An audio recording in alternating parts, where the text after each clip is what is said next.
เหมาะได้ พี่น้องพี่น้องตำบักหุ่งแกงนัว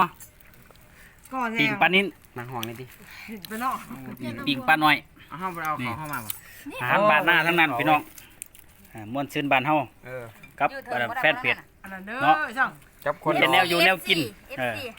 คนรอทั้งนั้น คนรอทั้งนั้นคนรอเมาเราแล้วเดี๋ยวนี้ ลงไปแล้วมือหนึ่งมือสอง อย่างละได้ได้ นี่พี่น้อง อันนี้ก็เป็นคือเจ้าของเฟซเพิ่นเนาะ กับหุ่งเนาะ เพิ่นกินมีปลานิ่นบิ่งปลานิ่นแล้วก็ตำบักหุ่ง โอ้ยัวๆเลยจ้ายัว แกงนอ ท่านในตายมาต่อมาอย่างบอกอยู่หันไปนิ่งท้อง นี่ก็ผู้สาวนั่น เพ่คือหมอดจ้ะ ปุ๊บตู่สิเบิด เขา แต่ พี่น้องกินเขา กินข้าวพี่น้องตอนนี้ เขาจับเลยมันเข้มแก้ว ตอนนี้ขอปิดคลิปไปด้วย ให้เราอ่าน อย่าง ห่วยกูสิกินข้าว อาหารบ้านเฮาทั้งนั้น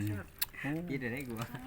เมื่อยกินหอดต้นเกี๊ยวเขาเนาะ มันก็คิดเป็นตังค์ เนาะพี่น้องเนาะ พอแล้ว นี่ละ มึงกับเบาเนาะยามมึงกับเบาดังปวด เกี๊ยวพี่น้องจำปาโอ้เสียบ ที่ผ่อนบอกแม่เงียบจริง